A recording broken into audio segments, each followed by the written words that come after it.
Sear, our non-stimulant, thermogenic, and recomposition agent.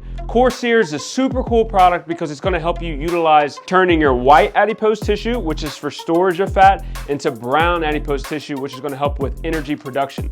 So this is great to use for a competition prep or in your weight loss phase. So you can stack it with a stimulant-based thermogenic, or you could also use it in your off-season or muscle building phase to help keep you lean and mean. Sear. Hey everybody, welcome to the Pro Physique Code, and today's episode is going to be all about contest prep and certain things that related to the sport are either overrated or underrated. A lot of topics get thrown around, a lot of things are in vogue for 1 minute, out of popularity the next, and I think it's fun to just have a little banter about some of these topics. I think we all got kind of varying questions in our inboxes, and I think we decided the first one we're going to start with Lexi, who has the most experience with this topic. Yes, I would hope I have the most experience with this. So this was one Evan got. So how we're going to structure this podcast is all of us asked on our Instagram to have you guys chime in with like things you wanted to hear about that are either overrated or underrated. So we're just going to go around. We got like some topics. So Evan got a good one. So we're going to start with that one, start with a banger. So go ahead and give it to us, Evan, and then we'll all go around and we'll say underrated or overrated, and then we'll talk about it in depth, because I think this one is definitely very like, it's not black or white. Yeah, I think those questions are the most fun, right? Where there's no direct yes or no answer to it, because a lot of them are pretty easy, right? It's like, yes, it's easily overrated or easily underrated. But this one really stuck out to me because it's not something a lot of people really openly talk about. And I know it's something that a lot of girls think about, though. So I think it'd be a fun one to start. Breast augmentation in bikini. Okay, Is it overrated or underrated? You start. What do you think? Me? Yeah, overrated. I'm gonna go with underrated. Okay, I'm gonna go with overrated, and then Paul. I'd say overrated for bikini. Yeah. Okay, so now we'll each expand. So Evan, you're the only one that said underrated. Tell us what your thought was behind that. And again, this is a nuanced question, right? I don't think it is underrated for a lot of people. I think that you can do very well in this sport and go to the highest levels and win Olympia without it. I don't think it is meant by any means. I think if it creates more of that hourglass shape than it is in your goals to go as far as you can in the sport, then I think it's helpful and beneficial. It's the same thing as like training a body part, right? And bringing up a body part. I think that there's some that it makes a noticeable difference in their overall flow of their physique. And I think there's other people it doesn't make much of a difference in their flow and their physique. This is interesting because it's a very person dependent sort of question. But I think it also changes the way that you train to a certain degree as well. And it kind of removes some of the chest training needs for the division as well. So you can kind of concentrate on other body parts. You don't really train direct chest, but kind of the upper shelf here can drastically change depending on a breast augmentation or not. Yeah, I think the number one reason I say overrated is because, I mean, clearly, like I've gotten mine done before, or I have gotten mine done. It was a couple years ago, but I hear from a lot of girls, like when they're new to the sport, thinking that they need to get one just for competing purposes. And in my personal opinion, just knowing that, I mean, it's not like it's the most major surgery, but at the end of the day, it's a major surgery and it costs money. If your only reasoning behind wanting a breast augmentation is for stage, personally, I don't feel like that's a strong enough like why. And plus, at the end of the day, you're not going to compete for the rest of your life, right? So, if you don't want them beyond just having them for competing, well, what are you going to think of them when you stop competing, right? So I think that they can definitely, like you said, Evan, they can definitely help to create a little bit more symmetry and shape for some people. But like for me personally, I knew I always wanted them from a young age. Like the moment I realized that I was not gonna grow anymore, I was like, all right, I knew I wanted to get them one day. So it had nothing to do with competing for me. And I'm very happy with my decision, but I do think some people think that they need them on stage to do well. And I think a great example is, and I always like to use her as an example, Laura Lee Chapados. She's Mhm. arguably, you know, one of the best bikini competitors right now out there, and she doesn't have them. And I think some people don't even realize that. But there's also a lot you can do with stuffing your suit, getting the right suit top to kind of like give yourself a little bit more fullness up top. Yeah, I think the bikini division is based on an hourglass shape. And honestly, I see more people that look out of place because of their augmentation that look in place. I don't want to mention names, but there's certain people that have gotten augmentations over the years that I've been like, I feel like it almost ruined their shape, Yeah. created problems with their training, had some downstream other effects, and then they just look odd, just based on the size. Sometimes the girls they go too big, and a lot of that's you don't know what you don't know. You don't know what it's going to look like until it's done. A perfect example was someone that did it right was Daraja. Daraja got 6th at the Olympia without them, and then 4th with them. So I don't really think it impacted her placing at all. I think she could have placed as high as she was going to place without them. For her, it was a personal choice. She had decided, like in high school, she was very athletic, played tennis, and she just, felt like that was something she wanted to do. Competing allowed her to afford it, by winning some money. So yeah, I think it's overrated for the sport, but I think obviously if it's something that you as a woman realize, okay, if I'm going to be competing quite frequently, low body fat, you're not going to have a lot of breast tissue for most women.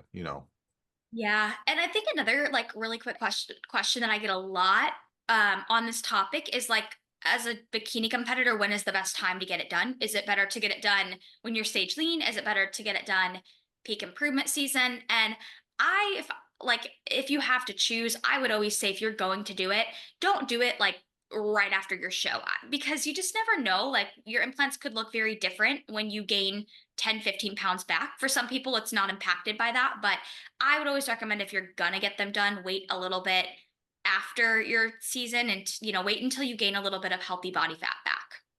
And I think we all agree, none of us would recommend getting them just for competing. I don't think that's a smart idea.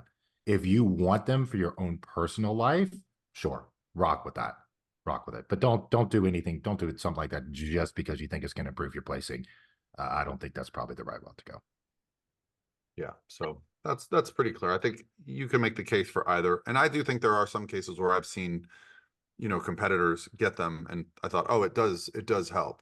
Especially if you're a very muscular competitor and very flat, I would think it would actually help your shape a little bit, soften you up. But for 90 something percent, I think it's overrated for the sport of bikini. You do not need them to succeed, especially like what Lexi said. Me and Lauren Conlon did a video, gosh, it's got to be going on like 12, 11, 10 years ago now, where we talked about options for looking like you have an augmentation, even if you don't. It's a video that Lauren, what she used to do was take like pantyhose and put rice in them, and she would mold them. And I'm telling you, girls thought she had an augmentation. So if you look that up on my YouTube channel, I think it's called Augmentation Options for Competitors. You can see how that was done, and I know girls have used that. So you don't, if it's just for stage for those 3 minutes that you're up there, you're probably going to be less than happy with that choice. Yeah. Yeah. Okay, I have another kind of heavy hitter one. I think this will be a good one to segue into. So IFBB pros becoming prep coaches. Overrated or underrated? Yes, somebody asked that. It's not one I've ever been asked before for this topic that we've done, the overrated, underrated. So I mean, it's definitely overrated. That doesn't qualify you to be a coach, by any means. Some yeah, people I would are say, just great. Some people are just great athletes. yeah, I would say overrated for that exact reason. Evan, what do you think? It's overrated for sure. With Yeah, that, I think. Sorry, go ahead. Oh no, it's okay. Well, I think one thing that a lot of people don't think about is exactly what you just said, Paul. And let me just preface by saying, obviously, Evan, you are one of them, but there are a lot of good pros out there that are great coaches, but it doesn't automatically make somebody a great coach, because if you think about it, the title of IFBB pro shows that that person's a really good athlete, right? They're probably really coachable. They know how to follow a plan. And that has absolutely nothing to do with what their coaching abilities are going to be. And so I think that's just some good perspective that you have to think about. Yeah, I don't think you have to be a pro. I don't think being a pro makes you a good coach. I think that there is a lot of value in competing and being a coach, though. Yeah, that I would say is I, underrated. yes, that's a I, heavily I I underrated thing. almost, I would not work with someone who has never competed. They do not understand the psychology, the physiology. They don't give a shit about your body or your mind. They only care about the results. Um, Going through the process of competing is life-changing. And I wouldn't work with somebody who hasn't competed at least to an extensive level either. One or two shows is not enough because Right. you don't until you've been in that position and you've been in different aspects of your life and different phases in your life and see how different things impact you, it's hard to be able to relate to people in different situations. It's hard. Yeah. And that's where I think a lot of people fall into this is just the way I do things, my way or the highway. It's like, well, if you were in my position, you Well, may and think a a little lot of differently. those, I'll give you a good example, Evan, because we come from the background of sports. Mhm. And in sports, the best players are not good coaches because the sport either comes naturally to them or they've got some gifts and they don't actually understand how to maximize their potential or explain how to get better. Whereas if you look at the coaches at the highest level of the sports, baseballs, basketball, footballs, they're players that probably achieved a very high level, either high level Division 1 or maybe even made it to the leagues, but they maximized every bit of their potential. They understand the game to a very good degree and they're able to pass that information on, right? So you see these coaches that, it's not Michael Jordan or LeBron James that's going to be a great head coach. Maybe they could be, but the guys that coach them are often the guys that played alongside guys like that, right? Mhm. And I think that's the same with bodybuilding. The great coaches that I see understand the sport to a very high level, but also understand how to get the most out of people, keep them healthy, keep their careers going longer. Yeah. Yeah. I can confidently say the same. I don't think, because I remember when I was younger and in gymnastics, always having that thought of like I never wanted to be coached by somebody who had not been like in the sport before, because I just had a hard time letting them push me so hard and tell me what to do if they had never done it themselves. But that's not to say that all of my coaches were like Olympians or had gone to the Olympics in gymnastics before, but they had dipped their feet in the sport. And I think another thing too is not only they maximize their potential, but they're passionate about it, right? They're passionate about it. They study the sport. I think that can make a really good coach. Yep. And I That's bring up John Meadows as an example of that, right? And how he was always known as a very good coach. And because he struggled, he struggled to turn pro. And I think that's one of my benefits is it took me way more shows than most to turn pro. But I'm not the most genetically gifted person in the world. It took a lot for me to get to this level. And I think that's beneficial when you're trying to coach others to get there as well. Yeah, absolutely. Paul, do you have a good one? I do have a good one. IFBB Pro card. I think it goes right along with this. Oh, yeah, Mhm. yeah. Like earning a pro card. Yeah. Well, Evan, why don't you tell us what you think first? I feel like you're the best one to start us off with this because you have yours. I I don't want to say overrated, but I'm starting to kind of lean that way with it. Um, yeah, this is more of a nuanced one too, because it's different for different divisions and it's different for different shows. It's some shows are way easier. It's right time, right place. Other ones are not. And it's right now, I will probably say overrated. Yeah. I hear a lot of athletes say that, like it is, such a great milestone and accomplishment. But I think even when we interviewed Paul and I, when we interviewed Maria Nemeth last week, and I think she even kind of touched a little bit on like, you earn it, you get that card, and it's not like the next day, you're making millions or you Mhm. have 10 companies reaching out for you for sponsorships, right? So I think some people think like that type of deal happens afterwards, but I mean it Yeah, doesn't. I think for those of us that remember the sport, and I'm not going to just glorify it and be like, oh, back in my day, but they used to give out one pro card a year, right, at nationals. So when the overall bodybuilding title came down to like multiple guys that would end up on the Olympia stage, it was like Branch Warren versus Jay Cutler in a pose down for a pro card, one guy got a pro card that day, right? So like yeah, when you got a pro card and there was one a year, you bet your ass those guys were, you know, a household name almost right away in the sport. But you know, I'm trying to remember last time I did the check. I think they give out something like 148 bikini pro cards a year in the United States.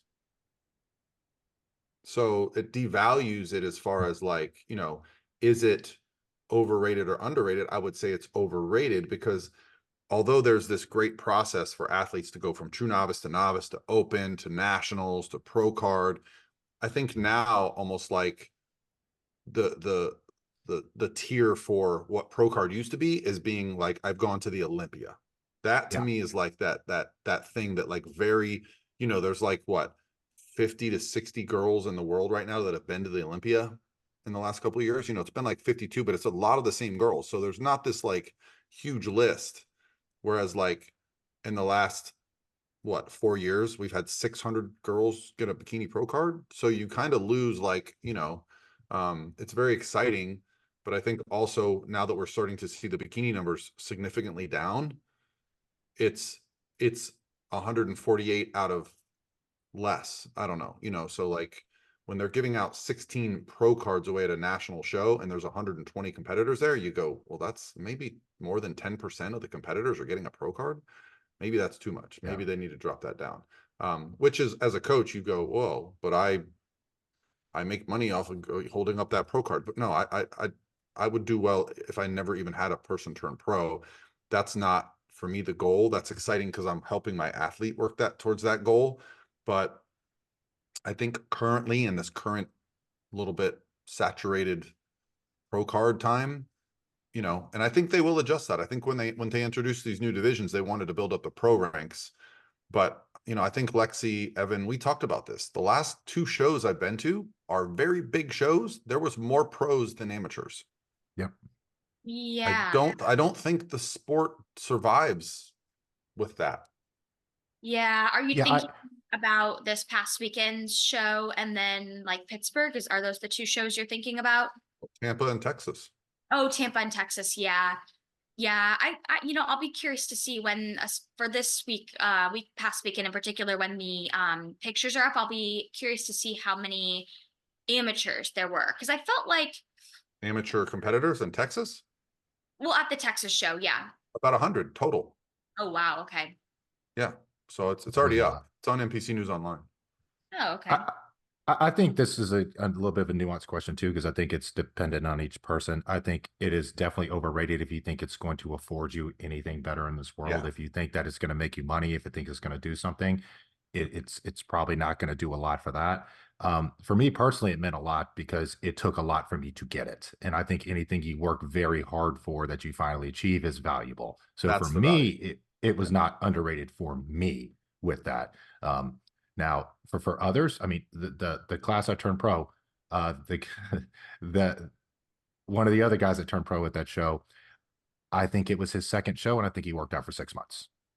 And Oh he turned yeah, pro. I know you've told that story on here Yeah. before. Yeah. He's I just a really genetic elite, right? For him, I guarantee you, for him, it didn't mean anything like it meant for me. Yeah, I think it's what you make of it too. Like the fight that you put in before you got the card and I think that increased the value of the pro card for you personally. So I guess it just depends on the journey to get there and like what you as an athlete make of it. But I think if you're just expecting to get the pro card and for your life to automatically change, I mean, like I said, I've heard this in podcasts before, like where where the host will interview pros, and I've heard many girls say it's not like your world doesn't change the next day unless you actively choose for it to. Let's also not confuse with valuable, not valuable with being easy either. It's still not easy. You still, I mean, every once in a while there's some really small shows with not a lot, but I wouldn't say it's easy. Is it easier than it's ever been? Oh, no. Yeah, I but don't is think, it easy? No, it's not easy. I don't think it's easy by any means. I think there's still talent. But you know, you will run into some shows where the talent is severely Yeah, less. for sure. But usually what happens at those shows is you still see the girls winning the classes are just remarkable. What you might be seeing is people in second that maybe shouldn't be getting pro cards yet and they should be spending another year or two growing. And that strengthens the NPC, that strengthens the amateur divisions, because the other amateurs know what they have to do.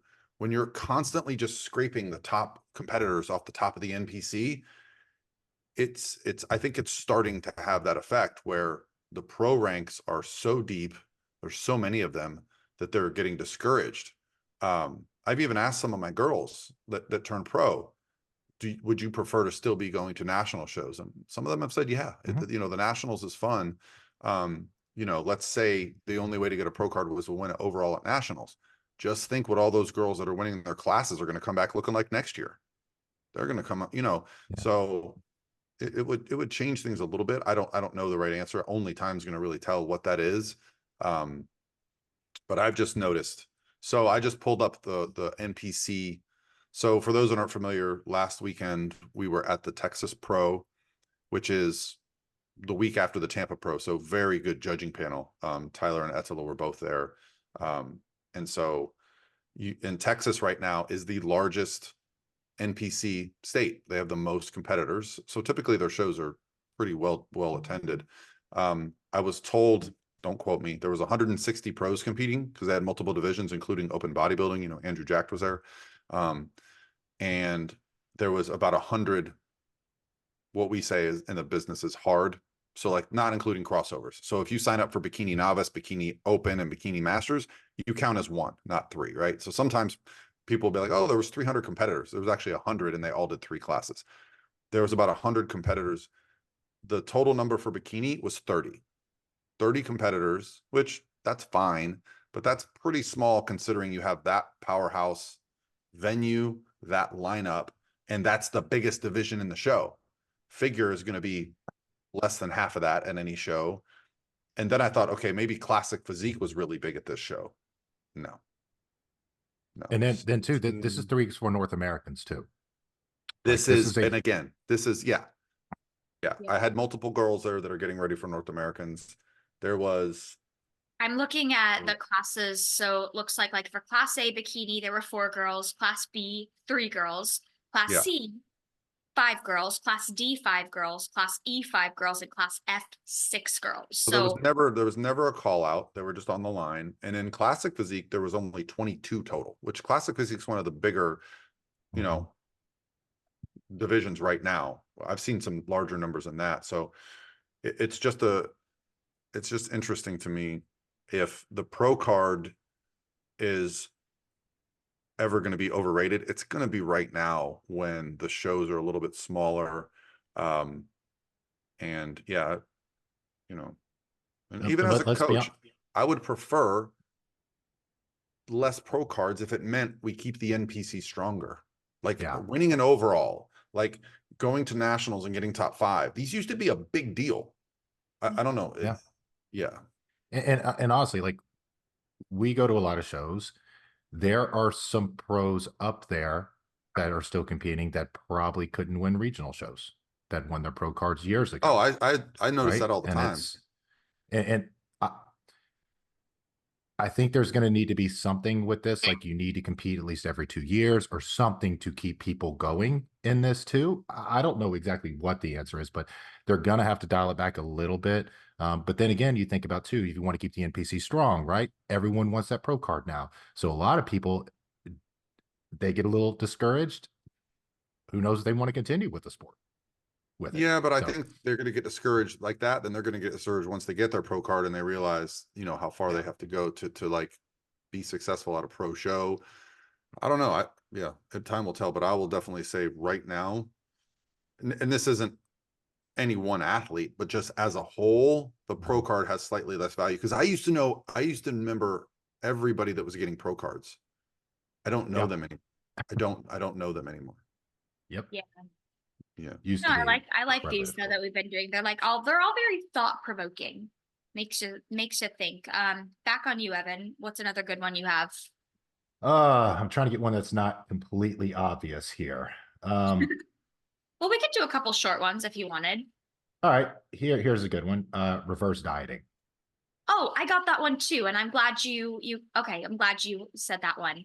Well, I personally think it's very underrated. What about you? I think for the vast majority of people, it's underrated. Yes. Paul? This is a tricky one. I'm going to have to explain my answer, but I'm going to say overrated. Okay. Well, I like that you're challenging us. Evan, why do you think it's underrated? Uh, for competitors, it's incredibly underrated. Incredibly underrated. Um, Especially newer females that compete in the sport. It's very difficult to get lean, and a lot of time it takes a lot. And if they're not careful with that, they can add a lot of body fat post show, which will make the off season horrible, which will make going into their next show horrible. And so you have to really, really manage that. The longer you've been in the sport, the less strict you have to take it because you have more muscle and because you're more regulated and because you know what to expect and you know when to pull back. You know what those feelings are. You know what those cravings mean. Earlier on, you don't. And it's hard or based off emotion than anything. And if emotion takes over, a lot of body fat gets added and it gets tough. I can tell you, girls that really nail their reverse and guys too, especially earlier on, they set themselves up for phenomenal off seasons. Food gets super high, training is really good, and they go back in the next prep. We still got to push, but we can push the diet harder, longer for a way better result with that. People that don't reverse diet well typically go way over their stage weight, and it's way more difficult to get them back down Yeah. because their food necessarily is not going to be as high throughout the off season.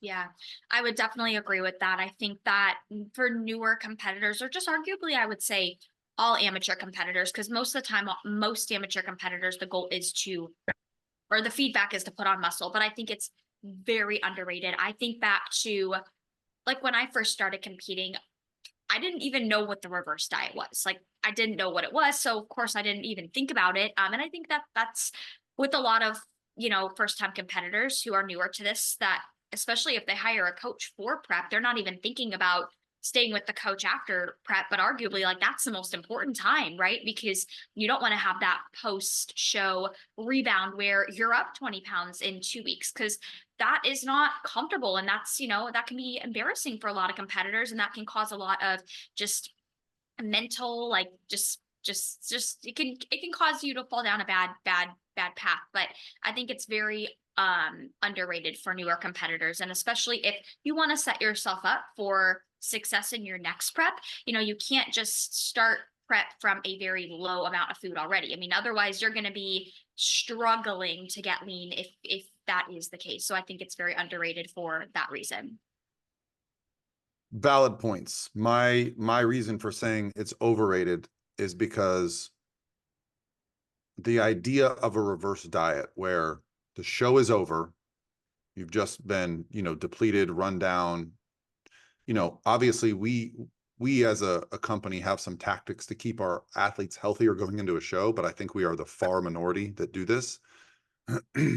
Trying to manage calories after you take away the goal of the stage is nearly impossible if you've not done a few things in prep.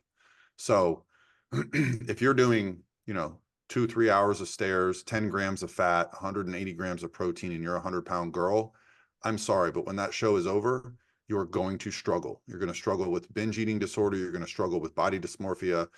You can have a plan to reverse diet, but taking away the stage really changes the discipline. It changes the mindset. And I've, even early in my career, when I was planning reverse dieting, I would struggle with athletes after the show and be like, they just could not stick to it. So the reason I say overrated is because if you're not implementing, I'll say there's probably 3 things that need to be implemented. 1, some flexibility or variability in your diet and prep. Okay. If you're eating the same 5 foods for 6 months, 5 months, whatever, you are not going to be able to reverse diet, because as soon as you taste something that's not on that plan, it is like insatiably, you cannot control it. I even sometimes have trouble controlling my hunger on like refeed days. And that's just a little bump because I'm introducing like some, easier to digest carbs. So as much as I believe in, planning your meals, food variability and variety and prep is going to completely change your relationship food once the show is over. 2, including refeeds and or diet breaks, both preferably throughout the process, not just being on a constant grind all the way to the stage. That restores your kind of energy, digestion. And I will say this, I have a 99.9% success rate now with clients after a show. not having trouble with weight regain. And the ones I do usually came to me mid-prep from a coach that had them on 700 calories. And although we've done some good things, they're still struggling. But I would almost say 100% of my clients that are with me for a year, when the show is over, they just transition right into the off season. And the third thing is how you handle the peak week process, right? So typically if we're ready early, we can bring the food up going into the show and bring the cardio down. You take away that weekend all out binge fest the night after the show, the day after the show, the next couple of days. That really sets you up for success. If you can just get back to yourself on Monday, bring the food up a little bit, bring the cardio down a little bit, you keep moving forward. That's where you can reverse diet. I think there's obviously value in bringing food up throughout prep. My favorite example, I need to make a post about her right now, is Stephanie Ortiz, who she was 104 pounds when she turned pro at Universe. She's now 109 or 108 pounds, eating 275 carb and 75 fat. And she still got tie-ins. And that's not my goal. My goal isn't like, but she feels good. And so like that wouldn't have been possible if we wouldn't have done multiple shows throughout the season, brought the food up. And then now we've been adding food every week based on how she feels. And sometimes I tell competitors, don't wait a week to update me. Like if the weight is dropping or you're starving, let me know, we can increase the food quicker. So yes, very valuable reverse dieting, but it's overrated if your only thought process is I'll reverse diet once the show's over and you haven't implemented anything before that's going to cause a problem. Here, that's a really good thing you brought up, Paul, and I didn't ever really think about this till you did. I think reverse dieting is incredibly important if you're only doing one show and if you have to push into that show. That's why I think doing multiple shows is just beneficial for any reason, because typically you're always going to get better, and because most of the time you end up bringing food up into the second show, which makes reversing out of that so much easier. But if you try to push really hard into a show, which a lot of us have to for the very first show, it's going to make reverse that much more important with that, because food is going to be low at that point. But when you're able to bring food up in a controlled way and that carrot on the end of the stick of that show is still there, it makes easier after that other show to get the food up because the food has already been raised. Yep. Yeah. Yep. And I think that's another like huge benefit. So having the refeeds or having the diet breaks during a prep, I know that there are some competitors that they'll explicitly, and I'm sure you guys have heard this before, they'll say, no, I prefer to have a shorter prep that's more of a grind rather than a longer kind of drawn out more prep. And hey, I totally get that. And honestly, I would probably arguably say the same. But when you think of it in terms of one is going to probably benefit you a lot more in the long-term post-show with your relationship with food, with just the way you feel, that's when that perspective may shift a little bit, because I get not wanting a longer, more drawn out prep and just wanting to go all in for, 10 weeks. But when you think about one being a little bit more beneficial for you and your mental space and physical well-being post-show, it kind of, your answer may change there. So I'm glad you brought up those points too, Paul, because I wasn't really thinking I wasn't thinking about those things, but all great points. Well, look at you, Lexi. Like how many shows have we done together? And you've come out of the show and almost we have to intentionally increase your food so you gain weight. So, Yeah. The proof is in the concept. I mean, this is the leanest I've ever maintained. I competed last year and, like I used to historically start dieting at 235, 240, get down to 200, compete. And I don't do that anymore. I stay easily at 220, so, and if you keep the crumble cookies away from Evan, he would too. Hey, I'm only God. 14 pounds over my stage weight right now, Paul. Are you really? So that's Yeah. the leanest you've ever stayed for sure. Crumbled. Well, I'm doing a little recomp thing right now, so that's probably why I went a little more on the cookies. Well, I I'll also find out in a minute. Me and Steven were laughing because you kept going back.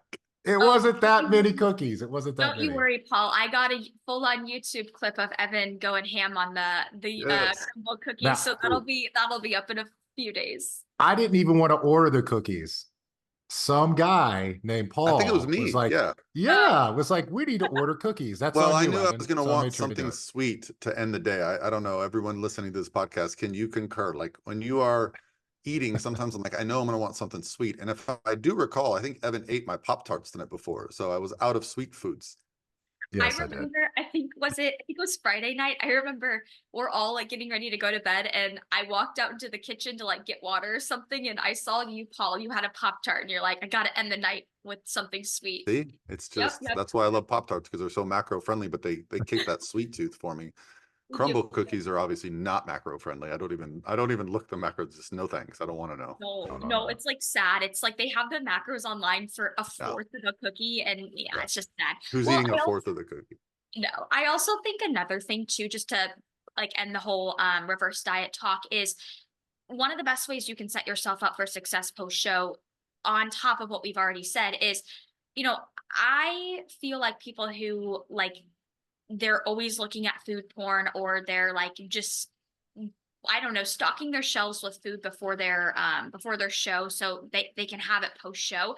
I also find that those people don't always have the most successful reverses, right? Because if you go a couple days and you just go ham on all that food, I mean, sugar is addictive. It really is, and you're just gonna fall down a deep dark rabbit hole. So I think not placing like so much emphasis on everything that you can't have in prep and like dreaming of it, that helps too. So like not falling trapped looking at the food porn late at night for hours and hours before your show.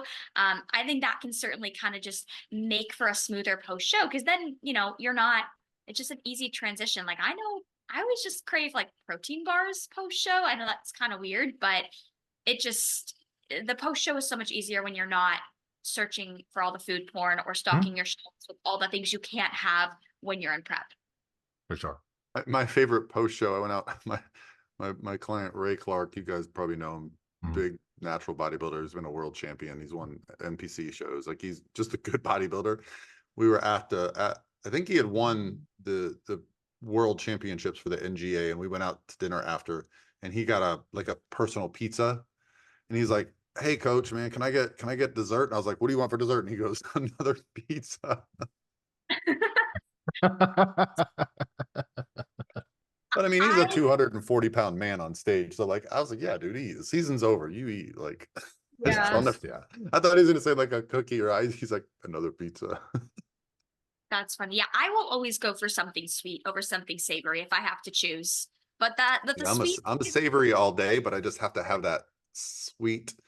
Like me and Lauren Conlon used to always laugh about it. We gotta get her on here. We gotta get Lauren on here to talk about the we old do. days. Well, But we called it remember what? Sensory specific satiety. So you actually have different, satiety levels for different senses. that makes sense. That makes Yeah. sense. Okay, well, reverse dieting, that was a good one. Now so I have a couple of like quick ones too that we could do. So let me pull them back up. Let's do some rapid fire ones. Yeah, let's do some rapid fire ones. So, okay, first one, vacuums.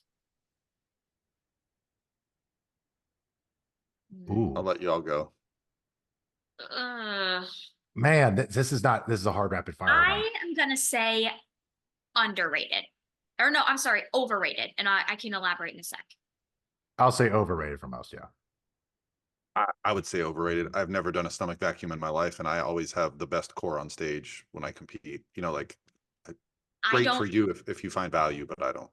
Right. I don't personally do them because like I have a hard time with them, but I think there's so many other things you can also do for core control because I think that's why most people do them is core control, right? But I think there's so many other things you can do, even just holding your poses that can help with that core control. So I would say the same thing. Posing practice is what you need. Core control is low body fat and endurance, really. I've seen girls that can hold vacuums forever that can't hold their core in a front pose. So yeah. Yep. Okay, let's do another rapid fire one. Okay. I got one. Go for it.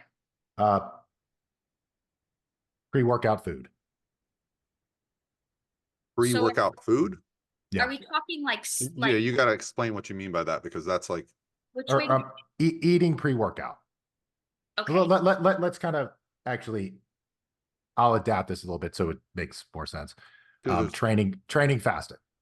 Yeah, I was gonna say there's two scenarios where I would say if I have clients that train at 5 a.m, they don't need to eat. Like their digestive system's not moving and they have great workouts and they meet after. I've tried it now, Evan. I don't know if you ever tried this, but I tried eating at like 4:30 to go train at 5.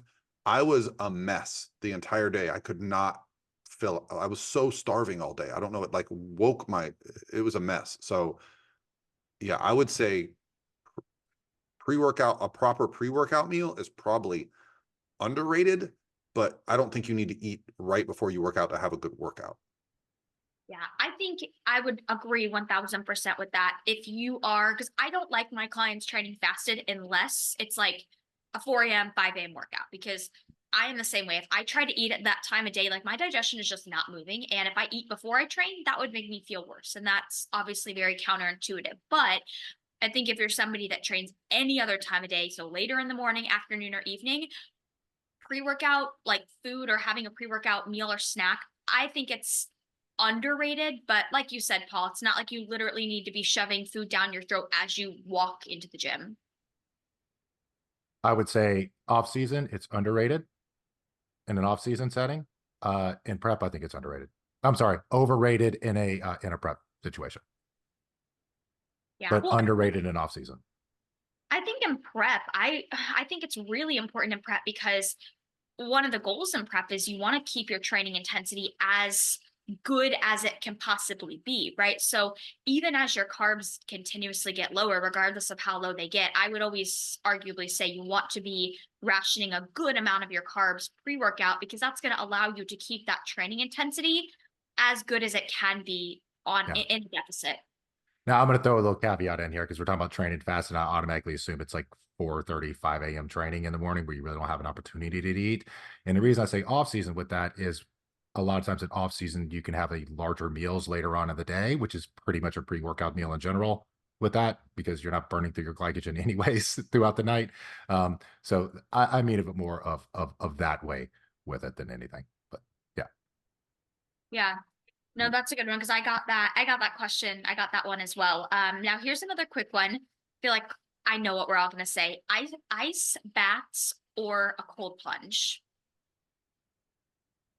I think they're extremely overrated. Overrated. Yeah, For recovery, overrated. I think for what they're being presented for the benefits of like bodybuilding, I think they're overrated. I think they have some value for athletics and athletic performance, obviously, but I don't. Yeah, I I think cold plunges, I've done them a few times first thing in the morning. I can tell you I felt phenomenal all day long. After Yeah. that, I felt great. Did it improve my training or anything else? Maybe, because I felt really good after that. But is it going to make you put on 5 more pounds of muscle? No, it's not going to do that. Yeah, I just think it's very overhyped, like right now in our society. I don't know, because it's cool, it's kind of new, like the cold There's plunge. going to be a lot of people with a cold plunge tub at their house just collecting dust in the years ahead. I think it's going to be one of those things that everyone's getting them. They're going Unfortunately, to I use them a agree. couple times, and then they're just going to be like, man, this is a lot of work for like 15 seconds of cold. And it sucks. It's cold. Cold It sucks. sucks. Like, yeah, like There's one at my gym now that I go to, and I keep telling myself I want to just try it out once, but it is kind of in a You should. I do want to do it. I want to like record myself for YouTube. I hate the cold. So that's my only thing. Like I am a baby with the cold. So I probably won't last long in it, but my only crutch is it's kind of out, like it's not in the middle of the gym, but it's not like it's hidden. So when I'd have to do it at a time of day where there's not a lot of people there, because I don't want to be doing it when there's a big crowd there, but I'll do it once just to say I did it. all right, I've got All right. one that's kind of in that same vein. It's Bodywork or massages. Hmm. Okay. Well, I kind of think it's for bodybuilding purposes and muscle building purposes and recovery. I actually think it's underrated. Okay. I think it's overrated unless you have an issue. Yeah, my thing would be it's probably, like Evan said, overrated until you get into a place where training volume and frequency is so high that you're actually having pain. And then typically I tell people like it's almost better to take rest. But if you're a performance athlete, like a power lifter, you sometimes can't rest. You have to get in the gym. But I think it's better to auto regulate or adjust your training volume and frequency if you're starting to really have some you know, if someone's like, man, I'm beat up all the time. And I'm like, okay, well, what are you doing? Well, I'm training 5 days a week and then I'm getting 2 massages. And I'm like, well, massages are actually beating Beats you you up as up. well. So I remember when that book came out, The Supple Leopard by Kelly Starrett, and everyone started foam rolling. And I'm like, this seems odd. All of a sudden, everyone's foam rolling, and then it almost facilitates the need to foam roll more because you're sore all the time. Yep. Yeah. So yeah, I would say obviously work with the therapist and, you know, injury prevention type stuff. But I'd say it's probably overrated for necessity for our sport. I Yeah. think if you have an impingement, me specifically, my left lat binds up every single prep and I can't open up my back pose. That, yes, if I don't get massage, I'm going to have a V tape on my right side and I'm going to look like a parallel line on the left. So, yes, that's incredibly important if it's something like that. If you have muscle impingements or muscles that cannot relax or get loose, yeah, of course it's important. But outside of that, yeah, like you said, Paul, I had a massage because I messed my back up last week and I could, I think after that massage, I hurt worse than before it. I mean, I needed it to release it, but it beats you up. There's a reason they tell you to drink a bunch of water afterwards. It's because Yeah. Yeah. And honestly, and not like even if you can't, I mean, I always say if you're going to get a really good deep tissue massage, do not train that same day, or at least like train before. Don't like plan on training afterwards or maybe even the next day. Cause I know I got a massage a couple months ago and it hurt so badly. And I had like bruises on my arms and I was supposed to train shoulders the next day and I'm like, it's not happening. But I do think that like for impingements or also another perspective is for posing because I do feel like a lot of people like if you're just Mhm. repeatedly you're going to the gym, you know, we adapt these certain movement patterns and sometimes it's just inevitable you're going to have a little bit of buildup on your dominant area or you may be a little out of alignment and actually that can really impact your posing like especially for bikini when we preach balance. I see it all the time where girls hit their back pose and maybe one of their shoulders looks a little unlevel or their glutes look a little unlevel. So that, you know, that can sometimes just be because you're very tight and there's a lot of buildup on one side. So I think it can actually be pretty beneficial to get some body work for that purpose. If you're noticing that, like you're not trying to hold your shoulders unlevel, but if you're just noticing that things look a little off in your posing from a symmetry standpoint, I think some good body work can definitely help that. So, two quick things for PSAs for everyone out there. Number one, do not get a massage in peak week. It's a horrible idea. A massage causes inflammation. What are you trying to do in peak week? Get rid of inflammation. It's not a good idea. It almost never makes sense. Almost never.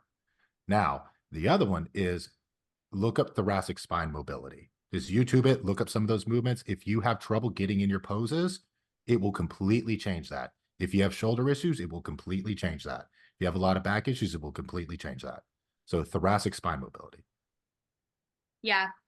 And hip mobility. I feel like hip mobility is so underrated, but yeah.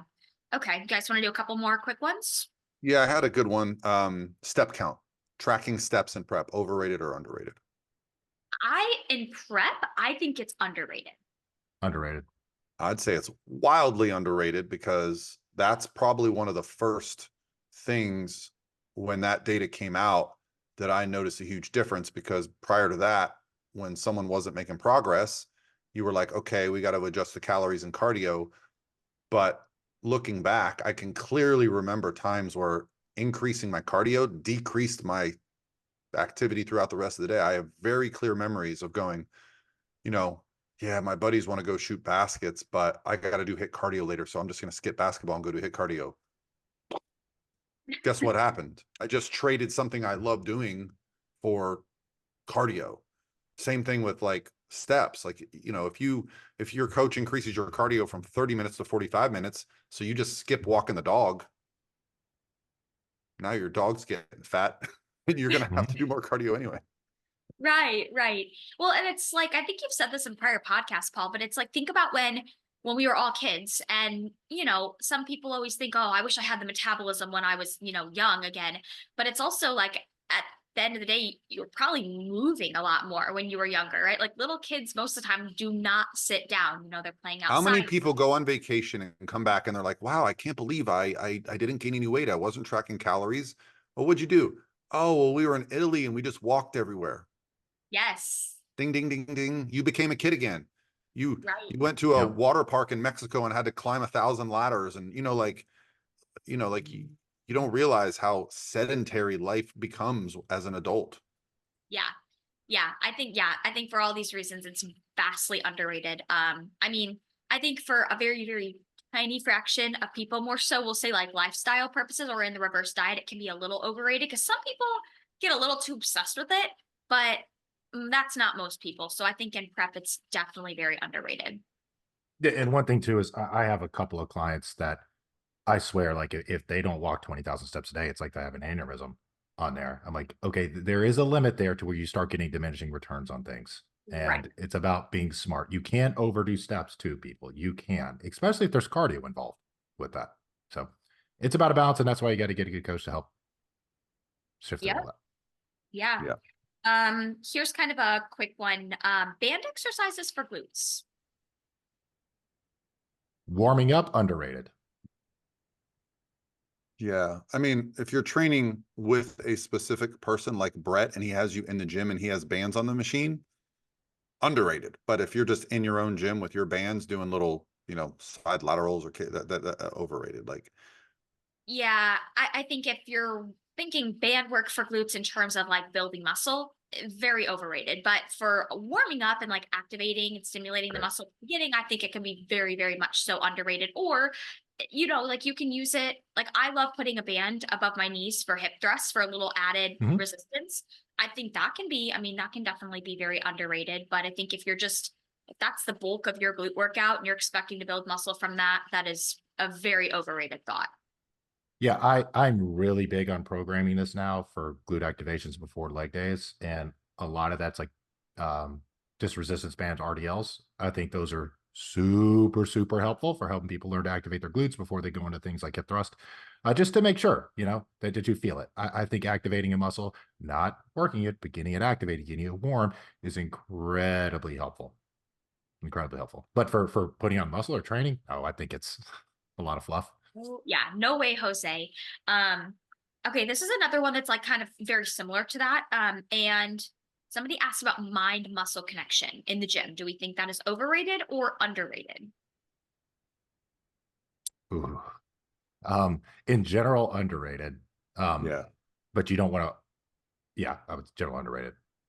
I think it's very underrated too. I think sometimes as bodybuilders, it's hard to find that sweet spot between lifting heavy, but also not lifting so heavy to the point where you're compromising, feeling that like the muscle being worked that needs to be worked. I think a great example is hip thrusts. I feel like this is the most common one I talk to a lot of my athletes about. As I feel like a lot of people kind of get in their head and they start ego lifting with hip thrusts because it's really cool to be able to say, oh, I can hip thrust 300 pounds, right? But also if you're hip thrusting 300 pounds and like your low back is sore because of it, your quads, your hamstrings, your glutes, your back, everything is simultaneously all working together to hoist that weight up. Well, it's also like, what good is that doing from an aesthetic standpoint? Is that truly helping you to grow your glutes, right? So You're yeah, not really doing a hip thrust at that point.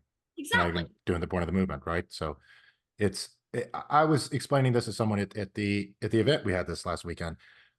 Especially females have a very hard time flaring their lats. A lot of people have a hard time flaring their lats. Well, the reason you have a hard time flaring your lats is because you don't know how to feel your lats. And if you don't know how to contract the lat during any sort of movement, how are you supposed to flare them? You can't work or you can't activate a muscle if you don't even know how it feels. So that's a big part of that. And also too, when it comes to the mind muscle connection, I think the first few sets are incredibly important to get that good squeeze. And then on your top set, go for it, right? Your body's, if you're feeling it set 1, 2, and 3, and the mind muscle connection there is strong, and you're like, okay, I want to go up on weight here, and you don't feel quite that mind muscle connection with that, that's okay. Your body didn't forget all the stuff you just did leading up to that.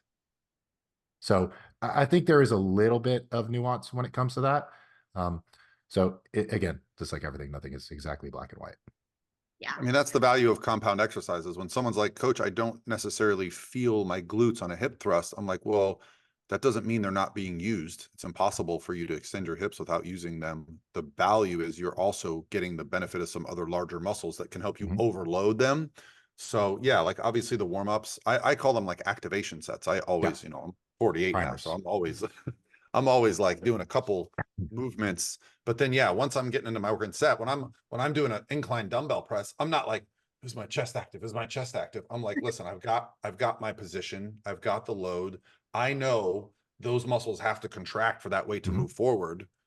You know, so yeah, I think it's I've seen the word mind muscle connection overused and created in like a place where I would say it's overrated when people talk about time under tension exercises where, you know, like you never explode, you're always under tension the whole time.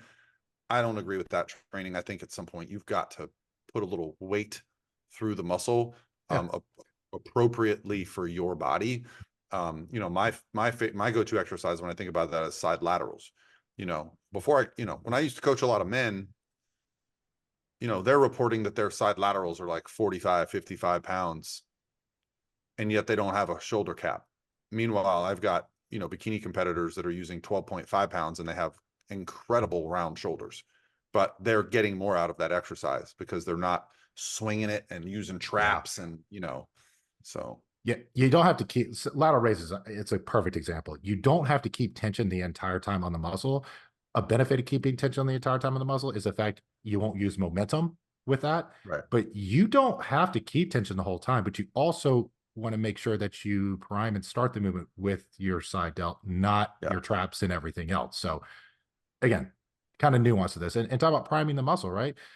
That's why, like with chest, I will always do machine flies before I ever do any sort of press. And I will get that good squeeze and blood flowing into my chest first before I ever go to a press.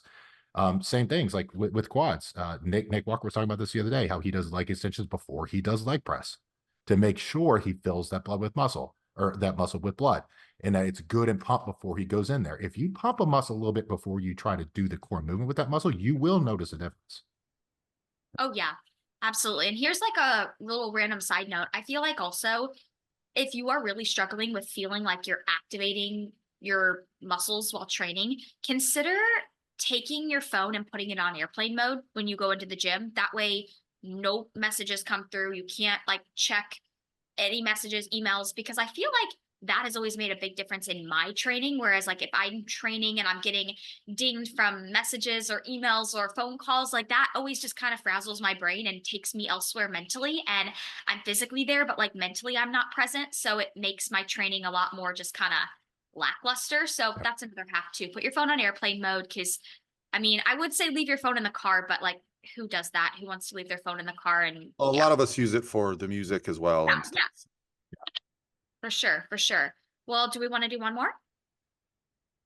Yeah, I got a few quick ones that we can probably have like a minute each on. That'd be super Let's quick. do it. We've answered this one before, but then again, not everyone listens to this each week. So I think touching on a few of these would be helpful.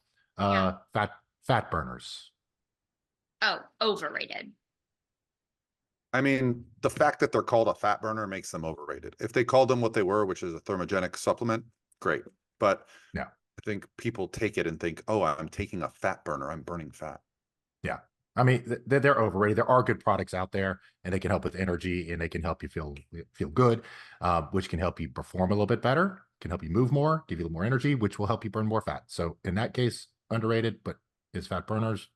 I'm not cutting, so I don't have my core burn here, but I actually helped formulate a thermogenic fat burner with KSM 66 or ashwagandha because it helps reduce cortisol. So like it does help you reduce hunger, burn more calories, but that's all they're there for. They're there for appetite reduction and increase energy expenditure, which should help you create more of an energy deficit. I don't necessarily think, you know, I think in the, you know, the old magazine days, they were marketed as like, just do your normal thing and just take 2 of these pills and good things happen. But then you read the fine print, follow a diet and training protocol for these results. Yeah, it's honestly very interesting because, so fun fact, my first job in high school was at GNC, like the supplement store. And I will say that was by far the most popular thing that people would come looking for is fat burners. Like that was, I would say 70% of the time people would come in asking for a product and they would ask to be directed towards like the thermogenic fat burners. Like it was very interesting how popular You know what's funny? Like, you know There what the used best to be fat some burner good is? ones. Yeah, and listen, listen, I fully believe in fat burners, but I don't like them. For competitors, it helps us. It helps us with our satiety. It helps us with our energy expenditure. You know, it's like, but like, you know, the shots that everyone's taking now that reduce your hunger, that's a better fat burner than a fat burner because you're just not eating all day. So Yeah. What about, I'm going to kind of expand on this question. Water intake in prep and water intake in an off season. Well, define what you mean by water intake. Is there like a level there, or do you mean just tracking it? We could kind of look at this a few different ways here. I think Obviously water's important, right? But Yeah. how important is it? Is it important to Oh. be exactly spot on? Okay, well, if you're going to frame it in that way, I think it's probably overrated. I think it's very underrated when we're talking about like Gen Pop, right? Because the Gen Pop, usually most people are severely under on how much water they should be drinking. But if we're talking like stressing out in off season or prep, whether you're drinking 120 ounces or 126 ounces, like I think that that would be a little overrated. I think it's overrated. I think people in the competitive scene overconsume water. So much. Yeah. No, So I know much. we've talked about that before. This is fluid in your stomach too, people. You got to think about that. Like, Well, when you overconsume water, you and flush you out all your go, sodium. but I'm so thirsty. Well, that's because you drink 2 gallons of water a day and your body is constantly in a state of flushing water. So you're losing electrolytes. So I honestly don't track my fluid intake till the last couple weeks out from a show, just so I can get my averages.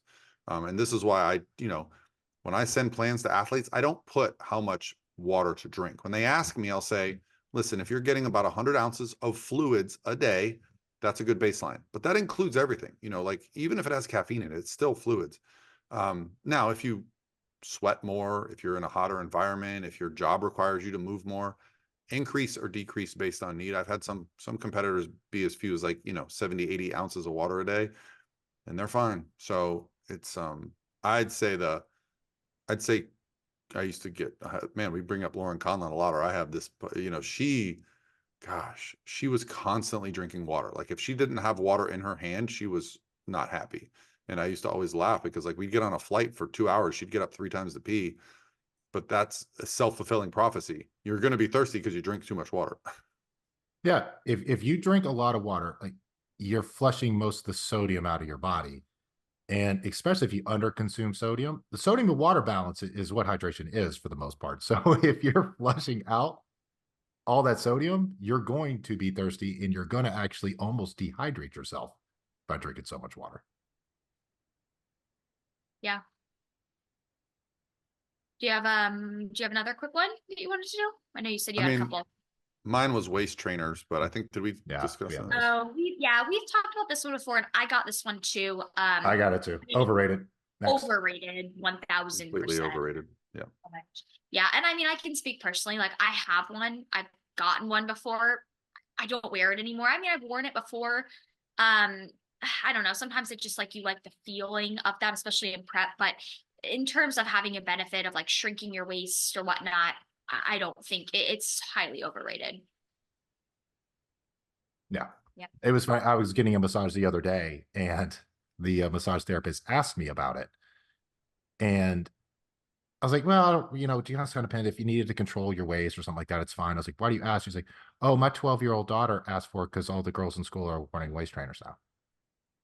What? I was like, oh, that's great gross. For their psyche. Oh my gosh, that's really sad. I wonder if it's being worn as like a fashion thing, because some women wear them like I think they wear it under their clothes because it can create kind of like a corset, right? Almost wear it like a corset. Like a corset is more fashion, but I think those are actually more damaging because those are actually like metal and have like, strings that are pulled tight. There's some different kinds with them, but I'm sure one of the Kardashian wears them, and that's somebody of that caliber is probably doing it, but that makes sense. Yeah. 12 years old. Cool. That's really, that is really sad. I gotta listen. I thought if I bought Jordans, I was gonna be able to dunk. So listen, I was not immune to the 12-year-old Jordans? culture. I thought it was the pumps, man. Shoes, money. I had the Air pumps Max too. pumps. I had the pumps. Oh, I remember those. Or what was it? Oh, the big thing when I was younger was the Nike Shocks. Those were popular. When Or you were do younger. Younger, like 4 years ago. I was younger in the 80s. you guys remember? You don't remember Nike pumps, do you really, Lexi? No, I have no idea. Okay. But I you guys hope not. remember? I'm gonna look I was them up. talking about the Reebok pump, the Shaq shoe. Yeah, Reebok pumps. That's what I mean. Yeah, the ones you press Yeah. that had the little basketball on the Yep. tongue, and you I press it, actually and it had kind of those. tightens up the heel. Yeah, those are great. Do you guys remember? That makes me think, what do you remember those shoes that they were called Heelys and they had the little wheel at the end? I never got a pair, but I remember they were like really cool when I was younger, but my Yeah. parents would never let me get a pair, so I think I was 35 when those came out, so I definitely didn't wear I would hope not. I would hope not. Okay, well, do we want to end on one last one? Get us one more, Lexi. I'm afraid. What are you gonna say?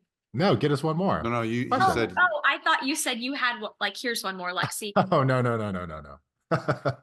I was like, what are you gonna say? Let's see. Because a lot of these that we've done, I had the same ones. We'll end with mobility. I like this one because I personally think it's very underrated. I think it's very overrated. Mobility in general, I think, is overrated. Like mobility work. Mobility is not overrated, but doing mobility work, I think, is overrated.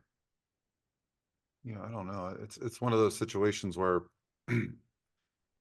anytime I've ever been injured or anything, and you start incorporating that, you might notice a little benefit, but I don't. I feel like when I'm training properly and healthy, I don't need mobility work, right? Yeah. As long as I'm doing things properly, it's almost like I had to do the mobility work to retrain my body to move properly. So I would say, maybe occasionally, but I wouldn't make it like a daily thing. Yeah, Yeah. I think it's very underrated in two instances. One, for posing, because I feel like girls who are not mobile or flexible Yeah.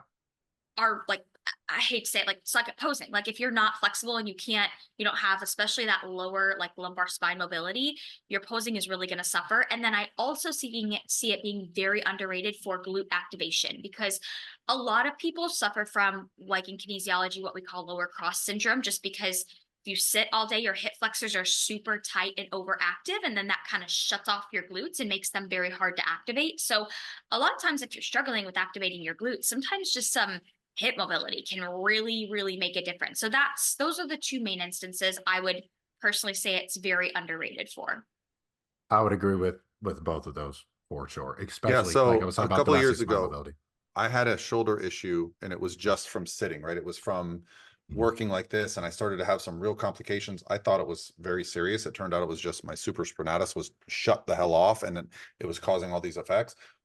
So although I don't do mobility work for it, I had to do a few months of like these very basic mobility exercises, but that's translated into me consciously, pulling my shoulders down and back, warming up properly in the gym, doing some, stuff for my rotator cuff. So yeah, I would say, I'd say for recovery, it's probably underrated for like, almost like the foam rolling and stuff like that. It's probably overrated if you're constantly doing it, but if it keeps you healthy and it helps you continue to have good patterns, it's probably properly rated. Yeah, I was thinking more for like injury prevention type things, but if you're talking for posing and activation, I 100% agree with you, Lexi. Cool. All right. Well, I guess we should end on that one, which works out because I have to go to the bathroom extremely bad. I drank too much Too much water. There we go. I had much too much water before this, currently. Oh, goodness. All right, you guys. Well, hopefully you enjoyed this episode. Share it if you enjoyed it. Tag us. We always appreciate seeing that. And if there are other topic episodes you guys would be interested in the future, reach out to any of us so we can make that happen. Yep. Good stuff coming. All right. Thanks, guys. Thank you.